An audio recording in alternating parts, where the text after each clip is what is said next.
Hello दोस्तों, आपका स्वागत है मेरे YouTube channel the dark inside में। एक ऐसी दुनिया जहां अंधेरे में छुपे रहस्य, आत्माओं की सच्ची कहानियां और भूतिया घटनाएं आपके रोंगटे खड़े कर देंगी। इस चैनल पर आपको मिलेंगे रहस्यमयी किस्से, हर हफ्ते नई कहानी। तैयार हो जाइए डर के सफर के लिए। सब्सक्राइब कीजिए और बेल आइकन दबाइए ताकि कोई भी कहानी आप मिस न करें। तो चलिए कहानी में आगे बढ़ते हैं। मयंक एक मल्टीनेशनल कंपनी में ब्रांच मैनेजर की जॉब करता था। एक दिन मयंक को ऑफिस से घर जाने के लिए लेट हो गया था।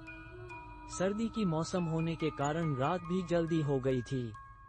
ठंड भी बहुत शुरू हो चुकी थी। रास्ते में चलते चलते मयंक को अचानक एक आवाज सुनाई दी, रुक जाओ। मयंक वहीं पर ही रुक गया और पीछे मुड़ के देखा, लेकिन पीछे कोई भी नहीं था। फिर से वही आवाज सुनाई दी, सामने देखो। जैसे ही मयंक ने सामने देखा तो उसे जमीन पर कुछ चमकती हुई चीज दिखाई दी। मयंक दौड़ के उस चीज के पास गया और देखा तो यह कोई साधारण चीज नहीं थी बल्कि एक चमकता हुआ हीरा था। उसने वह हीरा अपने हाथ में लिया। उसकी चमक देखकर मयंक की खुशी का पार ना रहा। लेकिन मयंक को कहाँ पता था ये कोई साधारण है या नहीं, बल्कि एक मायावी हीरा है। अचानक उस हीरे में से आवाज आई, अगर तुम्हें और हीरे चाहिए तो इस जमीन को खोदो।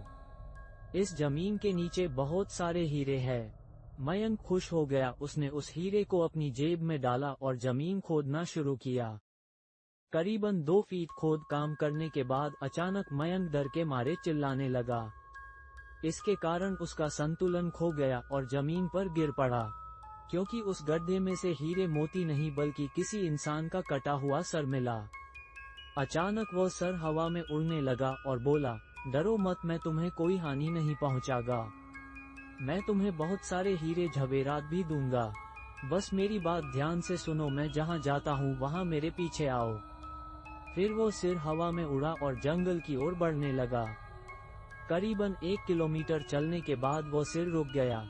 मयंक भी रुक गया। फिर उस सिर ने मयंक से कहा, इस जमीन के भीतर बहुत सारे हीरे मोती जवाहरात छुपे हुए हैं। इस जमीन पे खोद काम शुरू करो। मयंक खुश हो गया और उस जमीन को खोदना शुरू कर दिया। खोदते खोदते उस जमीन के नीचे हीरा मोती तो नहीं मिले बल्कि उस सिर का कटा हुआ धड़ मिला। उस सिर ने कहा, अब तुम्हें एक आखिरी काम करना है, उसके बाद मैं तुम्हें माला माल कर दूंगा। तुम्हें कहीं से भी एक लोटा खून लाना होगा। मयंक ने बोला, एक लोटा खून? पर मैं एक लोटा खून कहाँ से लाऊंगा? उस सिर ने कहा, चलो मेरे साथ। वो डरावना चेहरा मयंक को साथ लेकर थोड़ी दूरी पे गया। वहां उसे एक इंसान को जाते हुए देखा। वो सिर बोला, उस इंसान को मारकर उसका खून ले आओ। मयंक डर गया और बोला, नहीं नहीं, यह मुझसे नहीं होगा। मैं यह नहीं कर सकता। अगर तुमने ये काम नहीं किया तो मैं तुझे बहुत बड़ी मुसीबत में डाल दूंगा। फिर तुम्हारी पूरी जिंदगी नर्क बन जाएगी। मयंक ने हाथ जोड़कर उसे कहा, मुझे माफ कर दो। अगर मैंने उसे मार तो मुझे पुलिस गिरफ्तार कर देगी और मुझे जेल जाना पड़ेगा। रियल हॉरर स्टोरी, पत्नी का भूत।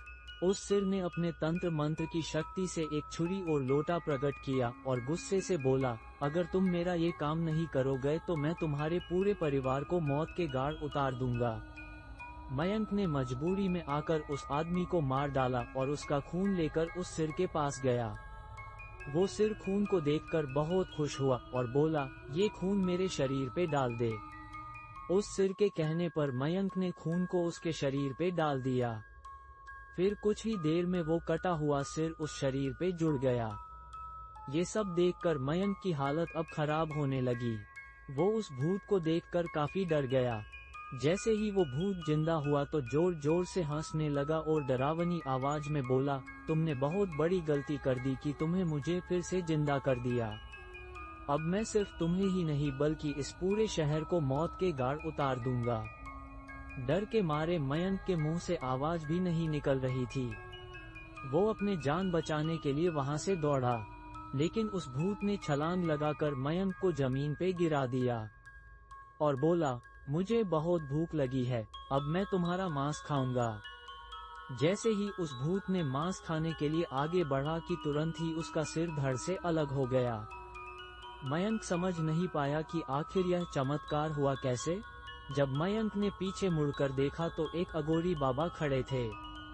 उस अघोरी बाबा ने कहा, जब तुम उस आदमी को मारकर उसका खून ले जा रहे थे तभी मैंने देख लिया था और समझ गया कि कुछ तो बुरा होने वाला है, इसीलिए मैं तुम्हारे पीछे पीछे यहाँ तक चला आया और मैंने अपनी मंत्र की शक्ति से उस भूत को फिर से मार दिया।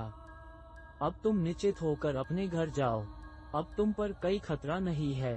आज भी मयंक उस बात को याद करता है तो उसकी रूह तक कांपने लगती है।